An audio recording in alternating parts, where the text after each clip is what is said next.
ओम श्री परमात्मने नमः। ओम तत्सत्। श्री गणेशाय नमः। श्रीमद्भागवत महापुराणम प्रथमः स्कंधः अथ प्रथमोध्यायः। श्री सूत जी से शौनकादि ऋषियों का प्रश्न। मंगलाचरण।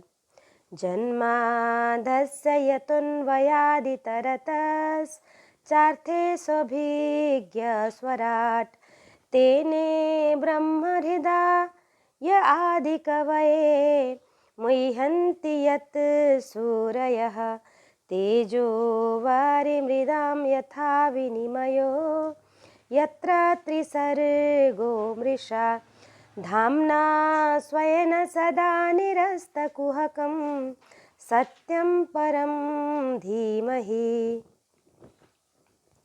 जिससे इस जगत की सृष्टि, स्थिति और प्रलय होते हैं, क्योंकि वह सभी सद्रूप पदार्थों में अनुगत है और असत पदार्थों में भी पृथक है। जड़ नहीं चेतन है, परतंत्र नहीं स्वयं प्रकाश है, जो ब्रह्म अथवा हिरण्यगर्भ नहीं, प्रत्युतः उन्हें अपने संकल्प से ही जिसने उस वेदक ज्ञान का दान किया है, जिसके संबंध में बड़े बड़े विद्वान भी मोहित हो जाते हैं। तेजो जैसे तेजोमय सूर्य रश्मियों में जल में स्थल का और स्थल में जल का भ्रम होता है, वैसे ही जिसमें यह त्रिगुणमयी जागृत स्वप्न सुषुप्ति रूपा सृष्टि मिथ्या होने पर भी अधिष्ठान सत्ता से सत्यवत प्रतीत हो रही है, उस अपनी स्वयं प्रकाश ज्योति से सर्वदा और सर्वथा माया और माया कार्य से पूर्णतः मुक्त करने वाले परम सत्य रूप परमात्मा का हम ध्यान करते हैं। महामुनि व्यासदेव के द्वारा निर्मित इस श्रीमद् भागवत पुराण में मोक्ष पर्यंत फल की कामना से रहित परम धर्म का निरूपण हुआ है। इससे शुद्धांतकरण सत्पुरुष के जानने योग्य उस वास्तविक वस्तु परमात्मा का निरूपण हुआ है, जो तीनों तापों का जड़ से नाश करने वाली और परम कल्याण करने वाली है। अब और किसी साधना या शास्त्र से क्या प्रयोजन? जिस समय भी सुकृति पुरुष इसके श्रवण की इच्छा करते हैं, ईश्वर उसी समय अभिलंब उनके हृदय में आकर बंदी बन जाते हैं। रस के मर्मज्ञ भक्तजन, यह श्रीमद् भागवत वेद रूप कल्प वृक्ष का पक्का हुआ फल है। श्री सुखदेव रूप तोते के मुख का संबंध हो जाने से यह परमानंद मयी सुधा से परिपूर्ण हो गया है। इस फल में छिलका, गुठली आदि त्यज्य अंश तनिक भी नहीं है। यह मूर्तिमान रस है। जब तक शरीर में चेतना रहे तब तक इस दिव्य भगवद रस का निरंतर बार बार पान करते रहो। यह पृथ्वी पर ही सुलभ है। कथा प्रारंभ। नैमिषे निमिष क्षेत्रे ऋषय शौनकादयः सत्रं स्वर्गाय लोकाय सहस्रसमासतः। एक बार भगवान विष्णु एवं देवताओं के परम पुण्यमय क्षेत्र नैमिषारण्य में शौनकादि ऋषियों ने भगवत प्राप्ति की इच्छा से सहस्त्र वर्षों में पूरे होने वाले एक महान यज्ञ का अनुष्ठान किया। एक दिन उन लोगों ने प्रातःकाल अग्निहोत्र आदि नित्य कृत्यों से निवृत्त होकर सूत जी का पूजन किया और उन्हें ऊंचे आसन पर बैठाकर बड़े आनंद से और आदर से यह प्रश्न किया। ऋषयः ऊचु त्वया खलु पुराणानि सेतिहासानि चानघ आख्यातान्यप्यधीतानि धर्मशास्त्राणि अन्युत। सूत जी, आप निष्पाप हैं। आपने समस्त इतिहास, पुराण और धर्मशास्त्रों का विधिपूर्वक अध्ययन किया है तथा उनकी भलीभांति व्याख्या भी की है। वेद वेत्ताओं में श्रेष्ठ भगवान बादरायण ने एवं भगवान के सगुण निर्गुण रूप को जानने वाले दूसरे मुनियों ने जो कुछ जाना है, उन्हें जिन विषयों का ज्ञान है, वह सब आप वास्तविक रूप में जानते हैं। आपका हृदय बड़ा ही सरल है और शुद्ध है, इसी से आप उनकी कृपा और अनुग्रह के पात्र हुए। गुरुजन अपने प्रेमी शिष्य को गुप्त से गुप्त बात भी बता दिया करते हैं। आयुष्मान, आप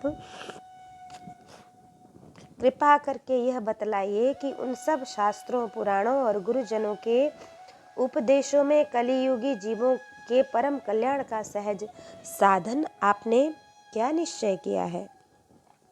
आप संत समाज के भूषण हैं। इस कलयुग में प्रायः लोगों की आयु कम हो गई है। साधन करने में लोगों की रुचि और प्रवृत्ति में भी नहीं है। साधन करने में लोगों की रुचि और प्रवृत्ति में भी नहीं है। लोग आलसी हो गए हैं। उनका भाग्य तो मंद है ही, समझ भी थोड़ा है आता है, समझ भी नहीं पाते हैं। इसके साथ ही वे नाना प्रकार की विघ्न बाधाओं से घिरे हुए भी रहते हैं। शास्त्र भी बहुत से हैं, परंतु उनमें एक निश्चित साधना का नहीं, अनेक प्रकार के कर्मों का वर्णन है। साथ ही वे इतने बड़े हैं कि उनका एक अंश सुनना भी कठिन है। आप परोपकारी हैं। अपनी बुद्धि से उनका सार निकाल कर प्राणियों के परम कल्याण के लिए हम श्रद्धालुओं को सुनाइए, जिससे हमारे अंतःकरण की शुद्धि प्राप्त हो। प्यारे सूत जी, आपका कल्याण हो।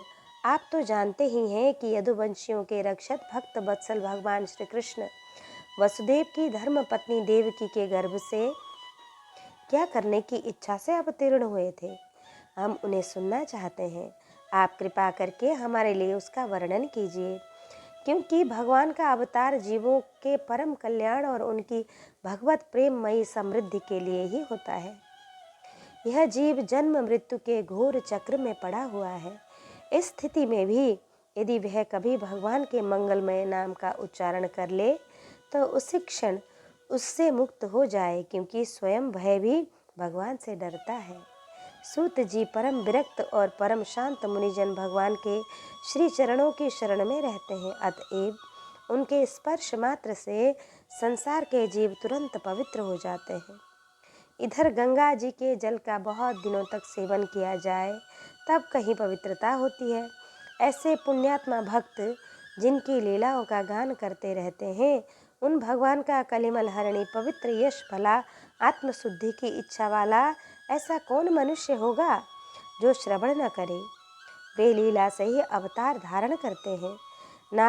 नारदादि महात्माओं ने उनके उदार कर्मों का गान किया है। हम श्रद्धालुओं के प्रति आप उनका वर्णन कीजिए। बुद्धिमान सूत जी, सर्वप्रथम प्रभु अपनी योग माया से स्वच्छंद लीला करते हैं। आप उन श्री हरि की मंगलमयी अवतार कथाओं का वर्णन अब करिए। पुण्य कीर्ति भगवान की लीला सुनने से हमें कभी भी तृप्ति नहीं हो सकती, क्योंकि रसज्ञ श्रोताओं को पद पद पर भगवान की लीलाओं में नए नए रस का अनुभव होता है। भगवान श्री कृष्ण अपने को छिपाए हुए थे। लोगों के सामने से ऐसी चेष्टा करते थे मानो कोई मनुष्य हो, परंतु उन्होंने बलराम जी के साथ ऐसी लीलाएं भी की कि ऐसा पराक्रम भी प्रकट किया है जो मनुष्य नहीं कर सकते। कलयुग को आया जानकर इस वैष्णव क्षेत्र में हम दीर्घकालीन सत्र का संकल्प करके बैठे हैं। श्री हरि की कथा सुनने के लिए हमें अवकाश प्राप्त है। यह कलियुग अंतकरण की पवित्रता और शक्ति का नाश करने वाला है। यह कलियुग अंतकरण की पवित्रता और शक्ति का नाश करने वाला है। इससे पार पाना कठिन है। जैसे समुद्र से पार जाने वाले को कर्णधार मिल जाए, उसी प्रकार इससे पार पाने की इच्छा रखने वाले हम लोगों को ब्रह्मा ने आपको मिलाया है। धर्म रक्षक ब्राह्मण भक्त योगेश्वर भगवान श्री कृष्ण के अपने धाम में पधार जाने पर धर्म ने अब किसकी शरण ली है, यह हमें आप बताइए।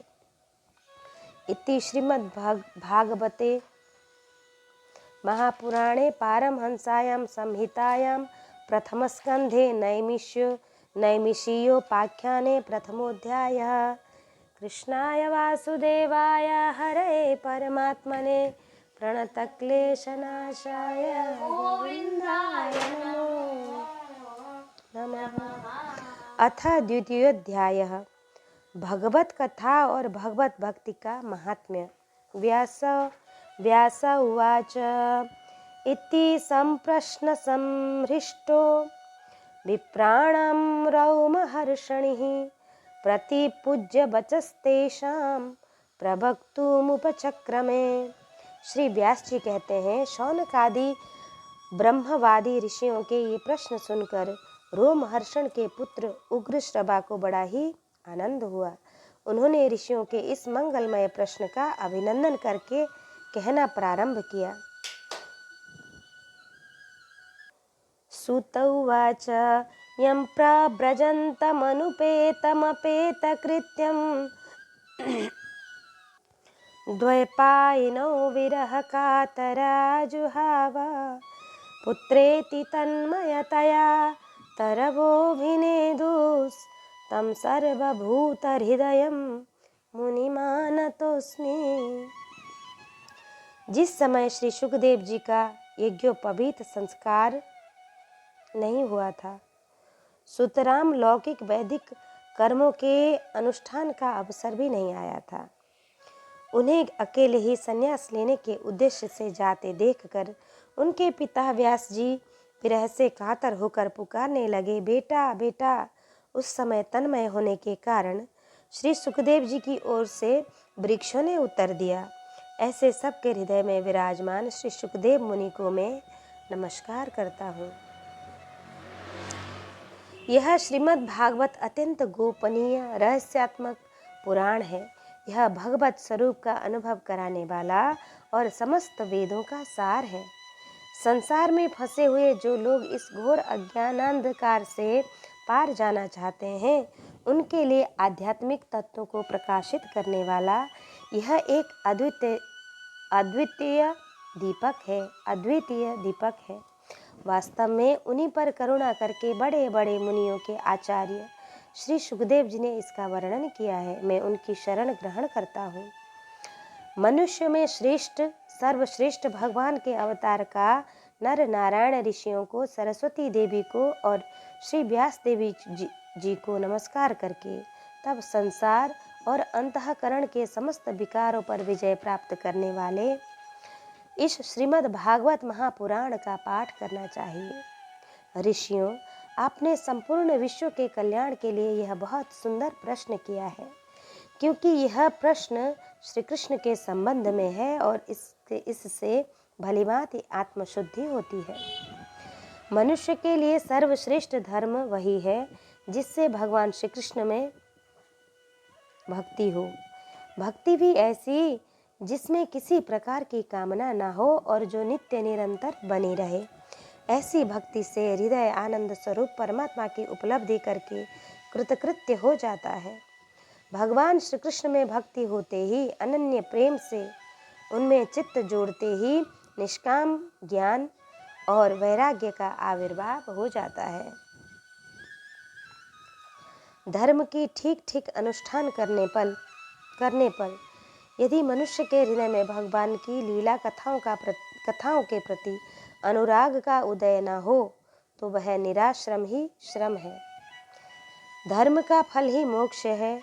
उसकी सार्थकता अर्थ प्राप्ति में नहीं है। अर्थ केवल धर्म के लिए है। भोग विलास उसका फल नहीं माना गया है। भोग विलास का फल इंद्रियों को तृप्त करना नहीं है। उसका प्रयोजन है कि केवल जीवन निर्वाह। जीवन का फल भी तत्व जिज्ञासा है। बहुत कर्म करके स्वर्गादि प्राप्त करना उसका फल नहीं है। तत्ववेत्ता लोग ज्ञाता और ज्ञेय के भेद से रहित अखंड अद्वितीय सच्चिदानंद स्वरूप ज्ञान को ही तत्व कहते हैं। उसी को कोई ब्रह्मा तो कोई परमात्मा और कोई भगवान के नाम से पुकारते हैं। श्रद्धालु मुनिजन भगवत श्रवण मात्र से प्राप्त ज्ञान वैराग्य युक्त भक्ति से अपने हृदय में उस परमात्मा तत्व का, परमात्मा स्वरूप का, परमात्मा का अनुभव करते हैं। शौनक आदि ऋषियों, यही कारण है कि अपने अपने वर्ण तथा आश्रम के अनुसार मनुष्य को जो धर्म का अनुष्ठान करते हैं उसकी पूर्ण सिद्धि इसी में है कि भगवान प्रसन्न हो। इसलिए एकाग्र मन से भक्त वत्सल भगवान का ही नित्य निरंतर श्रवण कीर्तन ध्यान और आराधना करना चाहिए। कर्मों की गांठ बड़ी कड़ी है। विचारवान पुरुष भगवान के चिंतन की तलवार से उस गांठ को काट देते हैं। तब भला ऐसा कौन सा मनुष्य होगा जो भगवान की लीला कथाओं में प्रेम न करे। शौनक आदि ऋषियों पवित्र तीर्थों का सेवन करने से महत सेवा, तदंतर श्रवण की इच्छा, फिर श्रद्धा, तत्पश्चात भगवत कथा में रुचि होती है। भगवान श्री कृष्ण के यश का श्रवण और कीर्तन दोनों पवित्र करने वाले हैं। वे अपनी कथा सुनाने वाले के हृदय में आकर स्थित हो जाते हैं और उनकी अशुभ वासनाओं को नष्ट कर देते हैं, क्योंकि वे संतों के नित्य सुहृद हैं। जब श्रीमद् भागवत अथवा भगवत भक्तों के निरंतर सेवन से अशुभ वासनाएं नष्ट हो जाती हैं, तब पवित्र कीर्ति भगवान श्री कृष्ण के प्रति स्थायी प्रेम की प्राप्ति होती है। तब रजोगुण और तमोगुण के भाव, काम और लोभादि शांत हो जाते हैं और चित्त इनसे रहित होकर सत्व गुण में स्थित एवं निर्मल हो जाता है।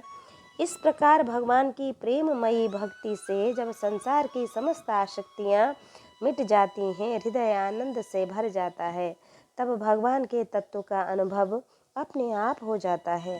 हृदय में आत्मस्वरूप भगवान का साक्षात्कार होते ही हृदय की ग्रंथि टूट जाती है, सारे संदेह मिट जाते हैं और कर्म बंधन क्षीण हो जाता है। इसी से बुद्धिमान लोग नित्य निरंतर बड़े आनंद से भगवान श्री कृष्ण के प्रति प्रेम भक्ति करते हैं, जिससे आत्म प्रसाद की प्राप्ति होती है। प्रकृति के 3 गुण हैं, सत्व, रज और तम। इनको स्वीकार करके इस संसार की स्थिति, उत्पत्ति और प्रलय के लिए एक अद्वितीय परमात्मा ही विष्णु, ब्रह्मा और रुद्र, ये 3 नाम ग्रहण करते हैं। फिर भी मनुष्य का परम कल्याण तो सत्व गुण स्वीकार करने वाले श्री हरि से ही होता है। जैसे पृथ्वी के विकार लकड़ी की अपेक्षा धुआं श्रेष्ठ है और उससे भी श्रेष्ठ अग्नि है, क्योंकि वेदोक्त यज्ञादि के द्वारा अग्नि सद्गति देने वाली है। वैसे ही तमोगुण से रजोगुण श्रेष्ठ है और रजोगुण से भी सत्वगुण श्रेष्ठ है, क्योंकि वह भगवान का दर्शन कराने वाला है। प्राचीन युग में महात्मा लोग अपने कल्याण के लिए विशुद्ध सत्वमय भगवान श्री विष्णु जी की ही आराधना किया करते थे। अब भी जो लोग उनका अनुसरण करते हैं, वे उन्हीं के समान कल्याण भाजन होते हैं।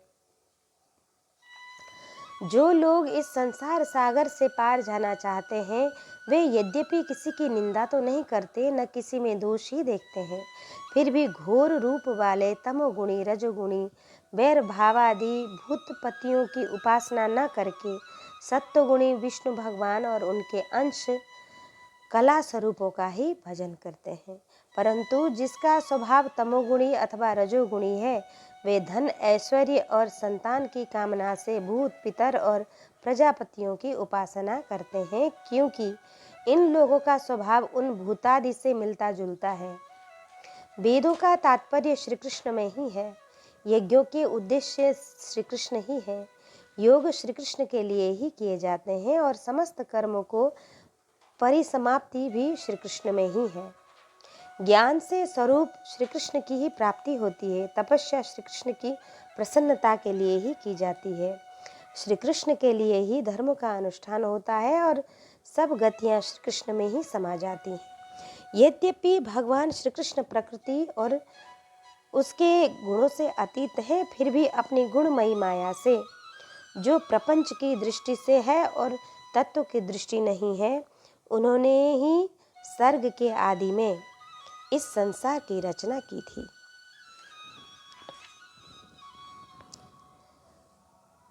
तया विलसितेषु गुणेषु गुणवानिता अन्न प्रविष्ट आभाति विज्ञानेन विजृंभिता। ये सत्व, रज और तम तीनों गुण उसी माया के विलास हैं। इनके भीतर रहकर भगवान इनसे युक्त सरीखे मालूम पड़ते हैं। वास्तव में तो वे परिपूर्ण विज्ञानानंद घन है।